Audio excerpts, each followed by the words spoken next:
সংগঠনের ডাকে মঙ্গলবার রাত 12টা থেকে বুধবার দুপুর 12টা পর্যন্ত মালদার চাঁচল শহরের সমস্ত ওষুধের দোকান বন্ধ রাখা হয়।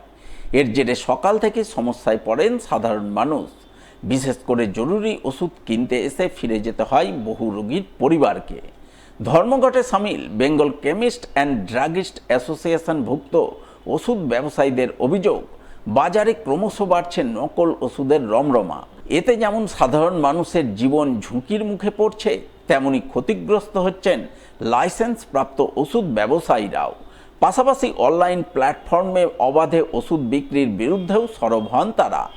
চিকিৎসকের পরামর্শ ছাড়াই অনলাইনে অনেক সময় ওষুধ বিক্রি হচ্ছে, যা অত্যন্ত বিপজ্জনক। ধর্মঘটকে কেন্দ্র করে বুধবার সকালে চাঁচল শহরের বিভিন্ন এলাকায় মিছিল ও প্রতিবাদ কর্মসূচি পালন করেন ওষুধ ব্যবসায়ীরা। হাতে প্ল্যাকার্ড নিয়ে তারা নকল ওষুধের বিরুদ্ধে কড়া পদক্ষেপের দাবি তোলেন। বেঙ্গল কেমিস্ট অ্যান্ড ড্রাগিস্ট অ্যাসোসিয়েশনের চাঁচল জোনের সম্পাদক প্রণব পাল বলেন, নকল ওষুধের বিরুদ্ধে অবিলম্বে কড়া ব্যবস্থা নিতে হবে। মানুষের জীবন নিয়ে ছেলেখেলা চলতে পারে না। পাশাপাশি অনলাইনে যেভাবে নিয়ন্ত্রণহীনভাবে ওষুধ বিক্রি হচ্ছে তা বন্ধের দাবি জানান তিনি।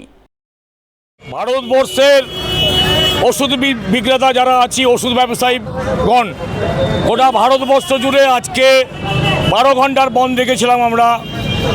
ওষুধের 2 নম্বরই কালোবাজারি এবং তার সাথে অনলাইনে ওষুধ ব্যবসায়ী, যে ওষুধগুলো আমাদের গ্রামগঞ্জে এবং শহরের গরিব মানুষদেরকে ঠকিয়ে চলছে অনলাইনের বিজনেসের মাধ্যমে, এর প্রতিবাদে আমরা আজকে 12 ঘন্টা বন্ধ করেছি এবং এই বন্ধ সফল হয়েছে। কোথাও কি নকল ওষুধের কারবার গজিয়ে উঠেছে? আপনারা নিশ্চয়ই বিভিন্ন দিনে বিভিন্ন পত্রিকায় খবর পেয়েছেন এবং ডাক কন্ট্রোলের ছানবাড়িতে প্রচুর ওষুধ ধরা পড়েছে, যে ওষুধগুলো আমাদের গুণগত মান অনেক কম, যার ফলে ডাক কন্ট্রোল অফিসাররা বিভিন্ন জায়গায় বিভিন্ন কেসে তাদেরকে জর্জরিত করেছে এবং সেই সব লোককে আমাদের মেম্বারশিপ থেকে বাতিল করেছি আমরা। গোটা ভারতবর্ষ জুড়ে আজকে 12 ঘন্টার বন্ধ, এই বন্ধ আজকে আমরা সফল হলো এবং চাঁচল জোড়েও সেই বন্ধ সফল হয়েছে।